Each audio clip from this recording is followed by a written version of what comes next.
In 1965, America was entering its early years into the Vietnam War, a war that was highly protested. America suffered tons of casualties, loss, tragedy, and what some would say is a no-win war. Well, what does this have to do with golf? Well, what I'm about to share with you is one of the most powerful stories of bravery, overcoming adversity, gratitude, grit, willingness, resilience, but on top of that, a very powerful lesson in the mental game of golf and how one POW used this game to overcome unimaginable times in a long stint as a POW. And to find how he did this and get these answers and hear the real story took me all the way to Fairhope, Alabama.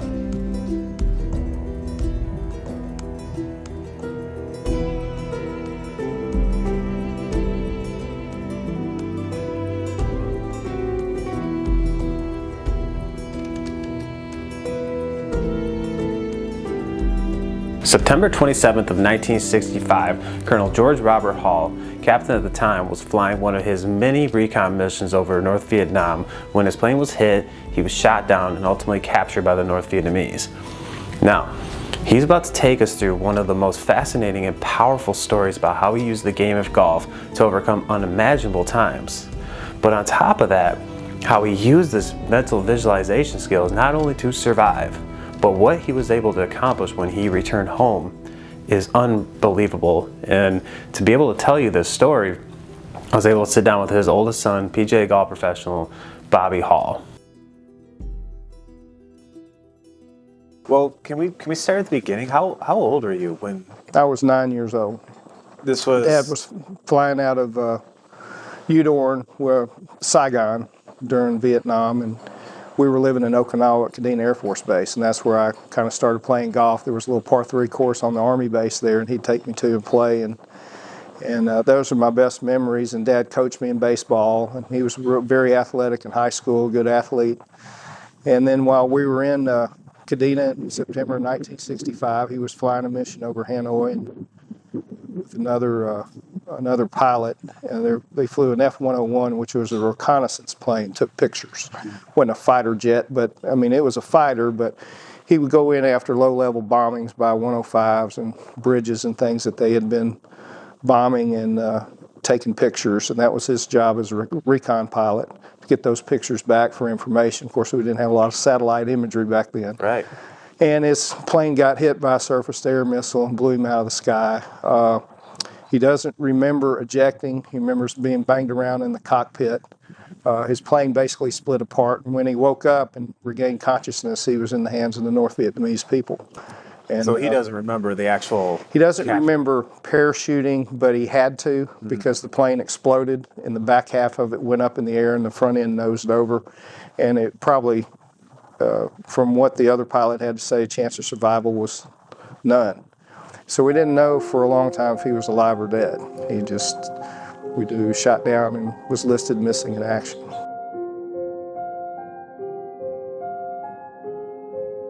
That was going to be one of my biggest questions. There wasn't social media or anything like that, so you guys didn't know. Didn't know. Was there always hope? Yeah, that's where the wives come in, the wives of all the POWs, the ones that kept the faith, especially my mother. Like in my dad's book, it's about his time there, but it really is a love story about my mother and my dad and the hope that she kept. She kept me and my brother and my sister always talking positive about him, and when he comes home, she just didn't believe in her heart, and she was a very strong Christian woman, and just had that strong belief he's gonna be home, he's gonna make it. Yeah, I know he's alive. Wow. But we didn't know. Right. It was about 3.5 years later. I was in junior high school in Texas, and Mother came in one day with the principal, and she was crying, and she finally had a letter. She had a letter from my dad that was 3.5 years later that confirmed he was alive. And we had other information came out from the Air Force. Some of the POWs were allowed to write letters back home, And in a particular letter, another POW wrote to his wife, tell my golfing buddy Bill McCord hello. And so this wife of a POW, I'm not sure what part of the country she was in, she says, I have no idea who Bill McCord is, and my husband doesn't play golf. So it was turned over to the Air Force Intelligence. They started researching, who the hell's Bill McCord? Well, Bill McCord and my dad were best golfing buddies. So when they finally got a hold of Bill McCord back stateside, Bill said, well, that can only be George, because George is my golfing buddy. Tell my golfing buddy Bill McCord hello. He confirmed it through a letter. He said, that's got to be George is alive, because Bill was a flight in the same squadron, and he knew Dad was shot down, but he didn't know if he was alive or dead or not.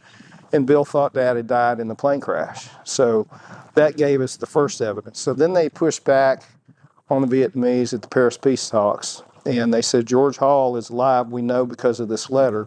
And then his name came out on the POW list, and then we got the letter that confirmed it. But that was like 1968, 1969. So for almost 4 years, we never knew if he was alive or dead. On the other side of that, though, now you shift from now you know he's alive, but now you know he's a prisoner of war. Like, Correct. That had to be a whole different set of emotions. Well, yeah, he's coming home. Dad'll be home. Yeah, we were real excited. Yeah. But did you know, though, that, again, being a POW, that's probably in pretty rough conditions? Yes. Yeah, it's pretty bad. If you look at the biography of Jeremiah Denton, which came out recently on public television, anybody that watched that about Jeremiah, that's pretty hard stuff Jeremiah Denton went through. He was beaten and tortured and kept in solitary confinement for almost his entire stay of 7 or 8 years that he was there. Commander Stockdale, there's a lot of heroes that came out of there. Colonel Stratton, who he fought the Vietnamese as hard as he could out of that cell, and so did Dad. They wanted them to bow for their food, and they wouldn't. There were some things they tried to do mentally and the best they could to fight the war internally to negate whatever the Vietnamese and the communists were trying to do, and they fought it as bravely as they could. The torture was tremendous. They would tie their elbows behind their back and handcuff them and pull their elbows so that their shoulders popped out of socket, and they run a bar behind their arms and lift them up in the ceiling. They'd hang there for 2 days. And dysentery was bad. Medical treatment was just nothing. And many of them were beaten to death. Many of them just died because of illnesses or pneumonia or anything. It was a bad time.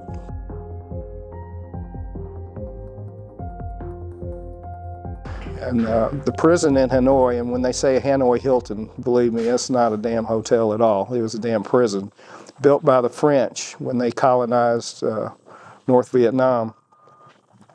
And so it was a prison it was a penal colony, and it was a bad place. And they slept in shackles, they slept on cement slabs, there was no bedding. So it was pretty bad treatment. You get a bucket every day, and the bucket would be slid into your door with water in it. You drank the water, and it may not be very good water, and that's how dysentery set in. And then you pissed in your bucket, you took your crap in your bucket, and at the end of the day, you shoved your bucket out the door. They took your bucket out, and the next day they bring you another bucket of water, and that was what you used to go to the bathroom in. That's what you used. And sometimes you might get food in it. They get weed soup. They might get a piece of fruit or something, but it was not very good conditions. Wow.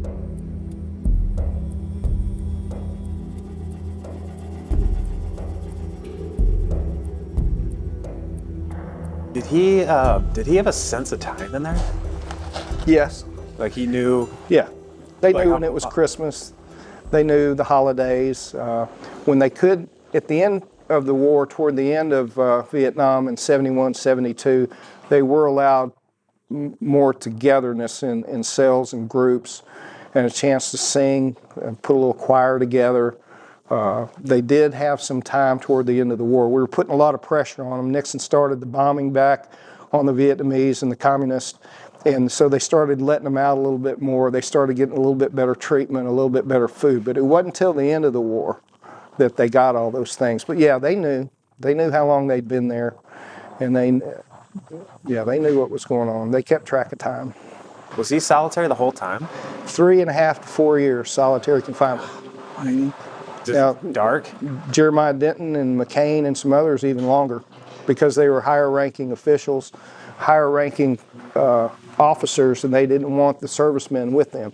Now, if you were low on the totem pole or shot down toward the end of the war, you generally were thrown into a cell with some other guys. Gotcha. And could communicate and survived a little bit better. But the older guys that were there for a long time, a lot of isolation. And this was 7 years total? 7.5 years. September, and then came home in April. Is that 65 that's got to to be one of the 73. longest stints? He was one of the longest. Lieutenant Alvarez was shot down, I believe, in 64. Might have been 63. I'll have to go back and check. But he was a little over 8 years. Alvarez was there. Jeremiah Denton was shot down, I think, a month before my dad was. I think he was October. No, I think he was October, and Dad got shot down the month before he did. Oh. So then the golf side comes into this. Right. And how he kind of handled his time was, from what I read, and why we want to talk to you is he used golf as kind of a safe haven, is what I'm telling you. And I think that's the story that golfers want to hear, is the mental side, and also coaches, athletes, how mentally do you prepare yourself and how mentally do you get through things. And so golf was huge for Dad to get through the isolation and the hours of just being idle, not being able to talk to anybody, not communicating with anybody.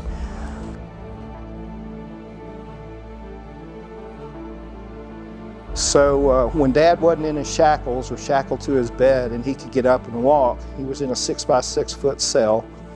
And so he began playing golf mentally. And what he would do is go back to his days at the old Hattiesburg Country Club.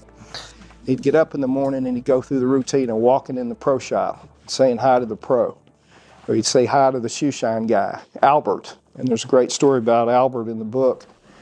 And he would talk to people. Hey, how you doing? Good to see you today. How's the family? Good, I'm gonna go to the number 1 tee and I'm gonna play golf today. Hey, Mr. Jones, would you like to play with me? Mr. Ryan, would you like to go out? And he would have a conversation. And so in his book, he'll say, the guards probably thought he was crazy because the Vietnamese guards would hear him talking to himself. Then he would go to the tee, actually swing, and actually mentally hit his shot. And then, he said, I'd hit some good shots, I'd hit some bad shots, I missed a lot of greens, but I had some great up and downs. And while he's walking down the fairway and pacing off in his cell, he would pace off his yardage. He would wave to people on the other hole. Hey, Miss Ryan, how you doing over there? Or whoever may be out there. And mentally, he would just practice hitting those shots. And his old saying was, I never made a bogey, I never made a birdie, I always made par. So mentally, every day he would walk 9 holes, play 9 holes. He would think about holes at the Hattiesburg Country Club. He'd think about other golf courses he played. He played on the Naval Academy team while he was at Annapolis. And if he couldn't remember a hole, he would make it up. He was able to play Pebble Beach a couple of times before he went overseas.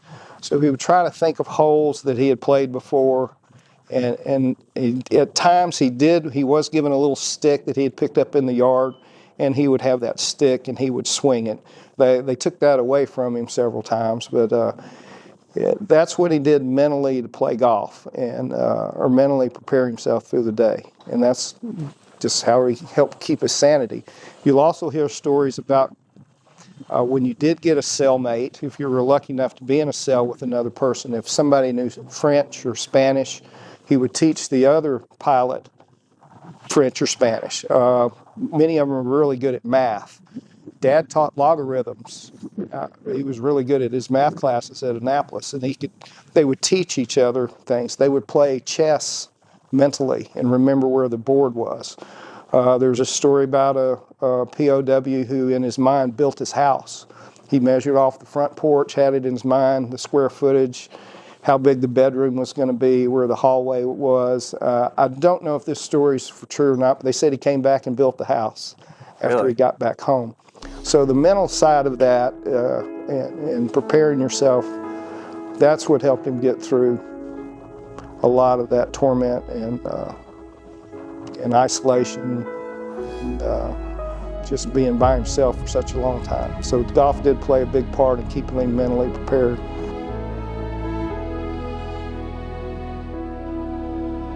He was physically doing that, or was there times where he was just like laying back and just mentally thinking? Both. When he could get up and walk around, he'd certainly walk and pace off those yardages, practice swing. Dad knew a lot about the swing and the techniques. He was a very, very good player. Did the military, you think, play a role in preparing him for that? Like the Sure. mental kind of training and things? Yes. Or is that just something he... No, there was some, all pilots go through some survival, escape and rescue training. They call it SEER training. It's more prevalent today through the history of POWs in World War II, Vietnam and Korea. Now there's a whole school for Navy and Air Force pilots that they have to go through survival training. And you see it many times, maybe in TV shows or movies, but they are put in those isolation areas. They're taught to scavenge for themselves. Was it a whole lot back in those days in the 60s? No, but there was some. And yes, you were mentally prepared. And then plus when he was 101 air missions that he flew over Vietnam, he lost some buddies along the way. He knew there were POWs down there. Lieutenant Alvarez was the first. I believe he was shot down in late 63 or 64. And he knew those POWs were in there. So he knew there was a chance that, yeah, this could happen to me. So he mentally prepared himself. But that's where the patriotism comes in of the guys that flew and gave their lives for the country. And that's a big part of our life, too. So those are true heroes. Yeah. Well, like you said, I mean, the hero, like knowing that's a possibility and to still go up there all the time is bravery. And that's why I don't take this stuff lightly, and I appreciate this so much. They're doing that for our freedoms. Right. That's amazing. So, I mean, that's an amazing story, obviously. But then, what I'm really curious about is how you found out he's coming home. Well, when we did the Paris peace talks pushed along, Mother, as I said before, was always real positive about things. Your dad's coming home. And then finally the Paris peace talks came and she said, Bobby, he's coming home. This was in 1971. We decided to move from Waco, Texas to Hattiesburg, Mississippi. She said, your dad's coming home, and when he makes it home, I want him to be in surroundings around his family and his friends in a community that we grew up in. So we moved to Hattiesburg from Texas, which was new to me, and Hattiesburg just opened their arms. And they said, yeah, we want him back. Your family's welcome here. I was welcomed at high school. It was a nice feeling. And then when we found out in February 73, they were going to get released. They were released to Manila. Operation Homecoming happened. That was a great day for a lot of Americans and those POWs.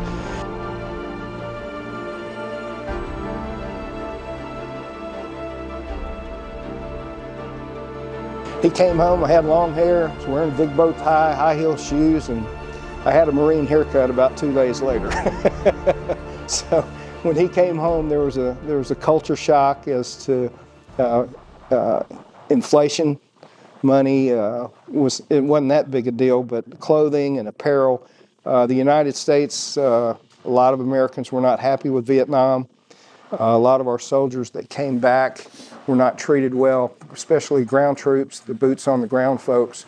But the POWs had a little bit of a better time coming home. They were welcomed at the Capitol with President Nixon. They had a lot of dignitaries and stars that came to welcome them home.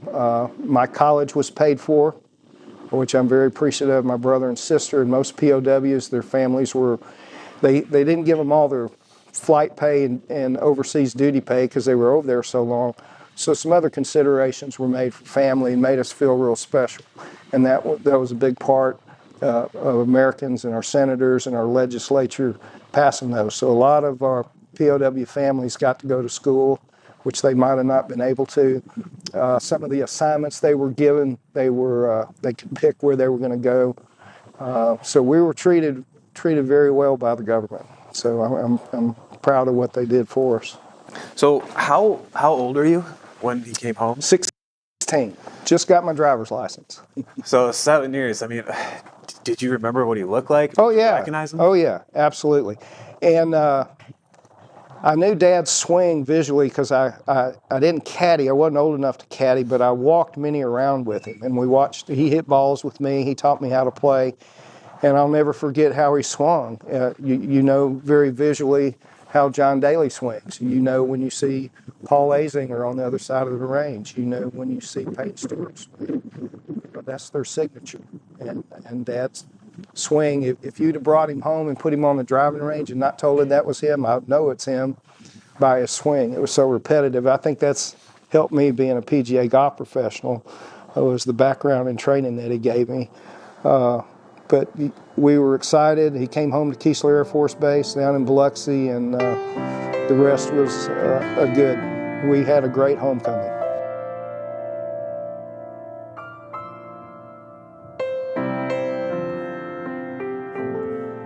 So how different? So I mean, obviously there's the stories and the legends that I've read. I mean, so I've read things that he came back 100 pounds lighter. Yep. Is that true? That's true. Yeah, dysentery, didn't have your teeth worked on, vision. He had hepatitis. So the main thing was to stabilize their health, get them back on their feet, get them fed, get back on their nutrition side, get them back educated. Many of them went to the War College at Maxwell Air Force Base to get re-educated what the military had changed to. So yeah, and then he became stronger, worked on his game. And Dad got his handicap, I think, back down to 1 or 2 at one time. Back when he was in his, he came home, he was right at 40 and through his mid-40s. And he pretty much established and kept a 5-6 handicap through the rest of his career. Never could beat his brother. Sam was the best player in our family. What was he like when he came home? Was he emotional? I mean, Yeah, right at first, absolutely. Kind of stardom in Hattiesburg, being the hometown. He was a hometown hero. His granddaddy being the judge, my grandfather being the judge, was well known in the city of Hattiesburg, Forest County, Mississippi. And so Dad was held as a celebrity at that time. And so, yeah, it was good. His morale was great. He was good. Wow. We were one of the lucky ones. Yeah. He was strong through everything.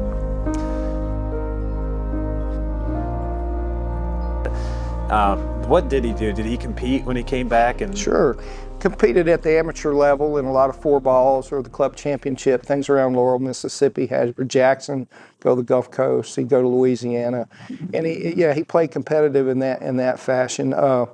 When he did come home and it was he said, okay, I'm gonna go play. It's my day to play. And this is kind of an emotional story. I was 16. My sister was 11 or 12. She's 4 years, so she was 12. And Stephen, my youngest brother, he didn't remember Dad. He was just an infant when Dad was shot down. But the day he decided to play golf, my brother, my sister, and I, and my dad went to the first tee, and a lot of people came out from the country club and watched us tee off. So he hit a 3-wood, didn't hit his driver, and he hit it down the middle. He hit it straight down the middle. It was a great tee shot. Everybody at the country club went back inside, and then it was just us, and we had the whole front nine to ourselves, and that was pretty special. But Dad hit it down the middle with his 3-wood. He left it short. He chipped it up and he missed the putt. So he bogeyed his first hole back, which was pretty good. It's a par 4, a little dogleg left at the country club. Then he double bogeyed the next hole. He hit it down in there's a little ditch down on number 2. And he made double bogey. He made a couple of bogeys and double bogeys and 3 or 4 or 5 pars. Didn't make a birdie. But he did shoot 40 or 41 his first 9 holes. So that was pretty impressive. Well, then we were invited to New Orleans for his first round back with his old buddy Sarge, Orville Moody. And Dad played a lot together in Denver, Colorado when I was little. And Orville invited him to play, and we were his guests, and we played in the New Orleans Open Pro-Am. And Dad shot 81 and made 2 birdies. He made 2 twos on par 3s. But he shot 81 that day, which was pretty impressive. This was in April. He came home in February. Wow. And then in April, did shoot 81 at the New Orleans Country Club. That's true. He didn't make a hole in one. He didn't shoot even par. Yeah, he started gaining his weight back. He probably was about 135, 140 pounds. His full body weight normally is 165 to 185. So he was playing 40 or 50 pounds lighter than his normal weight when he did that. He was pretty thin, but in good spirits. Wow. And I don't want to dig too deep here, but what was that? What was that like, kind of getting to know him? Yeah, it was tough. It was good. He was a good athlete. We loved each other very much, and still miss him and love him today. But yeah, he was not hard on me. I think maybe it been a little too easy. Being away those years, kind of got to do what I wanted to. I wanted to stay in high school in Hattiesburg. His first assignment back was back at Bergstrom Air Force Base in Austin, Texas. And I stayed with my aunt and uncle to go to school with my friends. I said, Dad, I love you. I know you've been away, but this is where I want to finish my high school. And he respected that. He wasn't real hard. I think Mother was hard on me more than he was. He was great at math. He was a great student. He was very smart, very intelligent, and like I said, a good athlete. I wish he'd have been a little harder on me, I guess I could say. But he was a sweet man and very considerate of others. Wow. So did he talk much about his time in there? Sure. Was he pretty open about it? Oh, yeah. And I think it's good. We'll hear a lot about World War II, Korean veterans that don't want to talk about their time. Some from Vietnam don't want to talk about it, that PTSD. My dad did have that, had many sleepless nights, rolling out of bed, waking up screaming. Can't imagine. Mother was terrified sometimes. He's fallen out of bed a whole bunch while he was alive. But yes, he would talk about it. There's some tremendous stories about your will. It would take me too long. We need 2 cases of beer to get through those stories. But yeah, there's some the ones I'd love to share, but they're lengthy, but they mean a lot. And as to my little brother, one night was waving a pencil through a candle. He was real nervous. Stephen didn't know my dad, and he was waving a pencil through a candle while we were sitting at dinner one night. My dad reached across the table and grabbed him by the hand. Stephen looked up, real surprised, and Dad said, "Don't deface that pencil." Do you know what I would love to have had? I had 7 years with no pencil. You just take care of that pencil. If I could have had that pencil and a piece of paper, oh man. And that things like that hit home, how we take a pencil on a scorecard and throw it in the trash can at the end of the round. If we could have had that pencil and given it to a POW at that time. So little things like that, the stories like that come out that make you appreciate their time and their service and what they did. And so you better appreciate the food that's on your table at home, the clothes that you're wearing, and the opportunity to play golf. It's fun, and that's the way it should be. But don't discount those little things. There's one other thing about what I've read about him that I wanted to ask. There was a story about how through they made up a secret language or Tap code. Tap code. Was that true? Right. Smitty Harris, Colonel Harris is still alive, I believe, and lives in Tupelo, Mississippi. And Smitty, they weren't cellmates together, but they were in the same prison camps together. And a lot of, especially the Navy pilots that went down, Commander McCain that ran for presidency, and those guys knew Morse code. And a lot of the Air Force guys had dealt in Morse code but weren't real good at it. So Smitty Harris came up with a kind of his own little tap code sequence, and it's in several of the books as to how to tap A and B and the letters. They left out some of the letters, and then they would teach it to the others, but they would literally tap Morse code, and they'd scratch. And that became a way to talk, because Vietnamese would beat them and torture them if they caught them talking. Oh, man. They were supposed to be completely silent, couldn't yell, couldn't talk through the hallway. If you did, they'd open up and hit you with a rifle butt across the face and lock your door again. And then they might not feed you for 2 or 3 days. So if you were caught talking, you were really messed with. So they could whisper at night. but you can't always hear. So they learned to tap, and then they would learn to tap down the hallway. Who's the guy in the 5th cell at the end? What's his name? What's his rank? And then they'd tap it back. So everybody, they felt like if they could get a letter out, or if they ever got to communicate, or if they ever got released, they would know mentally, they would keep up with who's in what cell, what's going on, what fighter wing was he with, what was he flying, what's going on back home. But that tap code was their big deal for communication. If you remember back at the filming, if you look at Jeremiah Denton's biography that's on TV, Jeremiah was called in. He was the highest ranking POW. The Vietnamese put him out for propaganda purposes to talk about how he was being treated in the cell. And if you remember, he was blinking torture, Tortur, torture, torture, torture. And he would blink it while he was talking. So back home, they picked up on it, that his blinking was blinking Morse code. And he was telling everybody torture, this is a bad deal. I know things change through the country now politically, but these were damn communists. And they're lying to you, and they're lying to you through their teeth. They lied all the time. And they tried to get Dad to lie, and they tried to get the POWs to lie. And they would try to break them and beat them and torture them to get them to say what they wanted them to say. Now, there's a bunch of damn communists back then. It was not a nice situation. Right. It just wasn't. Wow. Well, thank you for this. I mean, this is really cool to hear the whole story. You came down asking about how mentally, that's how golf helped prepare him. And I don't teach Dad's story, but I do try to impress upon your mental preparedness before you hit shots. We're into that. Take a deep breath. Visualize what you're going to do. Remember when you missed that putt at the 18th hole and doesn't go in, it's not your last round of golf. You have the next round to look forward to.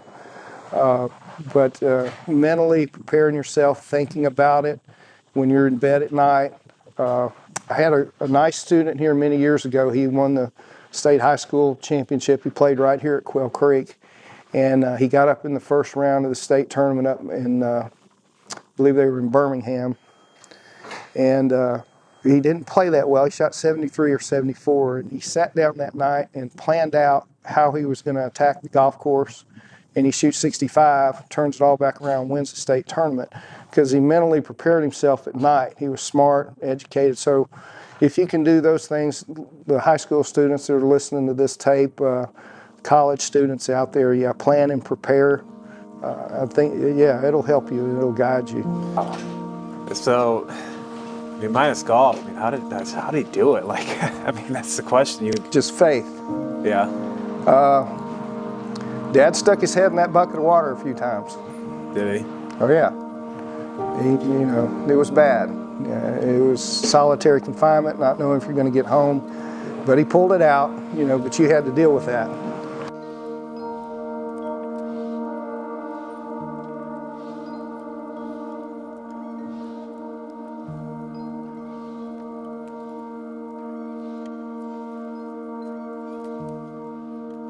Do you feel like that played a role in you becoming a golf professional? Absolutely. Yeah. The golf was, I loved playing with my Uncle Sam. I loved playing at the Hattiesburg Country Club. The tour used to come to Hattiesburg opposite the Masters. So if they didn't make it in the Masters, the second event they could go play in. Well, I watched Paul Azinger, watch Payne Stewart come through there, Freddie Couples. Just saw many golf pros come through, and one, Mike Smith, that was from here in Alabama, won there. Just a lot of history. I got to caddy for an old player named Burt Green. And Burt, not Hubert Green, but Burt Green, and got to meet Tom Watson.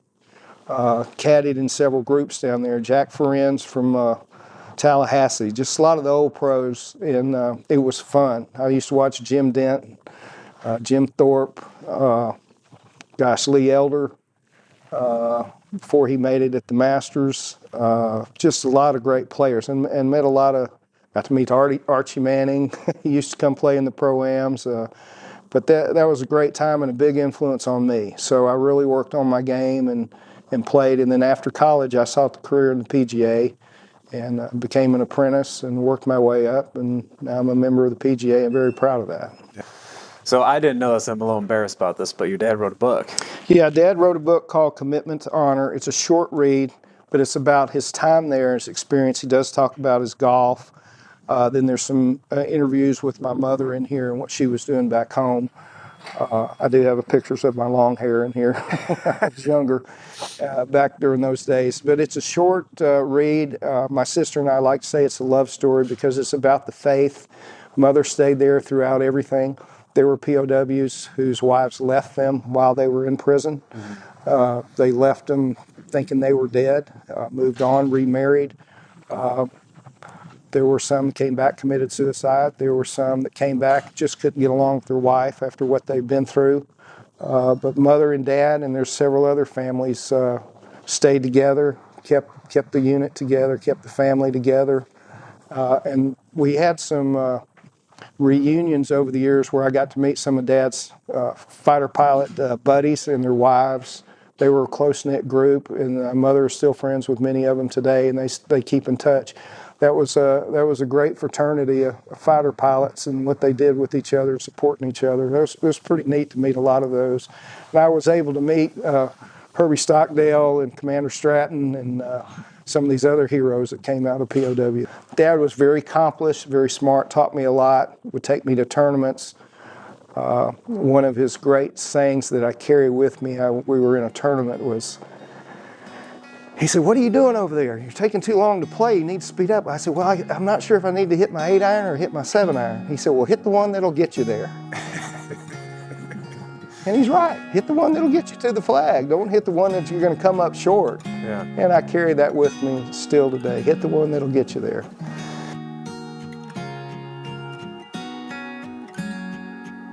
Well, again, I mean, your father's story, he was gone for so long, it still could come back. And I mean, you know, the legends say even par, but 81 still in a pro-am setting for not touching a club, obviously, for so long, and under those conditions of being beaten and tortured and losing all that weight is I think, why that's such a fascinating story. So thank you for sharing. Yep, glad to. Yeah. He was a hero. Yeah, 100%.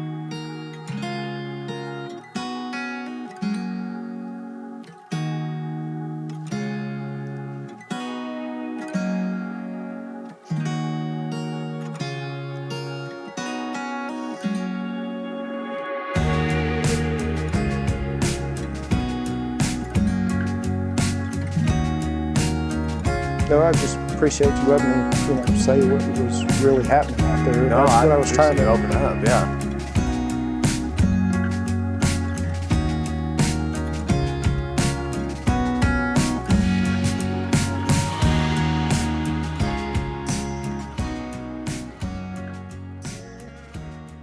So I want to thank you for going on this journey with me, and I'm so honored to be able to sit with Bobby and have him take the time to share this story and to be able to do this to honor them. And I truly hope you'll share this, just to honor the Hall family and what they sacrifice, and what all these men sacrifice for their families and their country is admirable.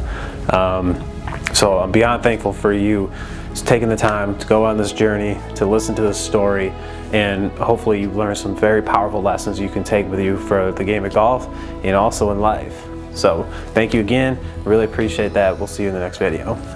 When he came back home, he practiced quite a bit, loved golf. He also loved flying. He got back into flying, got back into business.